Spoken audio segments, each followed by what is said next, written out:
হিন্দুদের যে উগ্রবাদী আচরণ, তাদের যে বিভিন্ন অপতৎপরতা, এটা সারা দেশবাসীকে অবাক করেছে।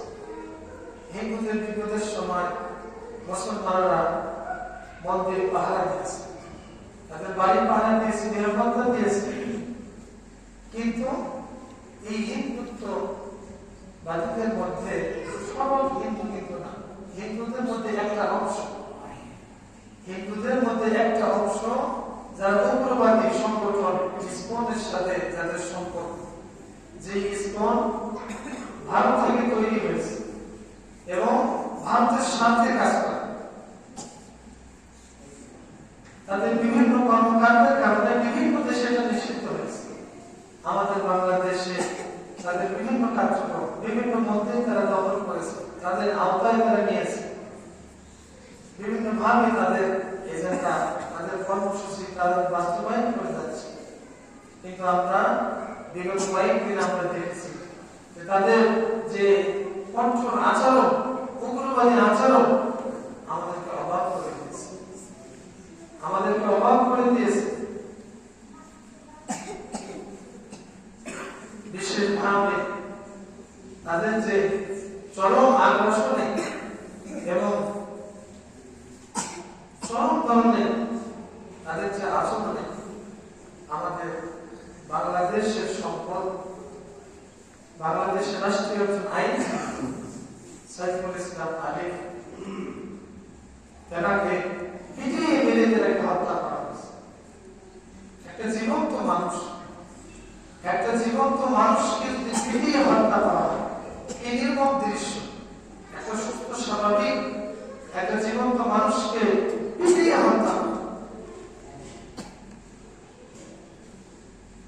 আমরা সবাই জানি, দেশবাসী সবাই জানে, সবাই সাইফুল ইসলামের জন্য দোয়া করতেছে, আমরা দোয়া করি আল্লাহ রব্বুল আলামিন তাকে জান্নাতবাসী হিসেবে কবুল করুন, সকলে বলেন আমিন। আমিন। কিন্তু শহীদ হয়েছে, দেশের জন্য তিনি জীবন দিয়েছেন, কিন্তু নিরপরাধ ছিলেন, তিনি তেনার কাজে যে আইনের কাজের জন্য তিনি কোর্টে গিয়েছেন, কাজ করেছেন, কিন্তু তাকে ইসকনের উগ্রবাদী হিন্দুদের কবলে করে তাকে হত্যা করা হয়েছে, নির্মমভাবে শহীদ করা হয়েছে, নির্মমভাবে তাকে শহীদ করা হয়েছে। সারা দেশবাসী এটার বিরুদ্ধে সোচ্চার হয়েছে। আমরাও এই জামাত থেকে আমরা সোচ্চার হচ্ছি যে এই উগ্রবাদী ইসকন যেটা ভারতের সাথে কাজ করে, মুসলমানদের তো দূরে থাক, হিন্দুদের, বাংলাদেশি হিন্দুদের স্বার্থ তারা কাজ করে। তারা চায় যে এই বাংলাদেশে হিন্দু মুসলমানের মধ্যে একটা মানবিক পরিস্থিতি তৈরি হোক, বিভিন্ন মারামারি কাটাকাটি লাগুক, এতে করে যদি কিছু হিন্দু মারা যায় তাহলে এই মানুষ যে মারা যাবে, এই মানুষের মৃত্যু নিয়ে তারা রাজনীতি করবে, মানুষের মৃত্যু নিয়ে তারা রাজনীতি করবে। এজন্য আমরা জোর দাবি জানাচ্ছি, সারা দেশবাসী প্রতিবাদ করতেছে, আমরাও আমাদের জামাতবাসী থেকে আমরা প্রতিবাদ জানাই যে এই ইসকন বিভিন্ন দেশে নিষিদ্ধ হয়েছে, আমাদের বাংলাদেশে যাতে অতি বিলম্বে যাতে নিষিদ্ধ করা হয়, আমরা জোর দাবি জানাচ্ছি। কথা বলেন ঠিক কিনা? ঠিক। আপনারা সবাই একমত তো ইনশাআল্লাহ? ইনশাআল্লাহ। আমরা দাবি জানাই, ঈমানের দাবি।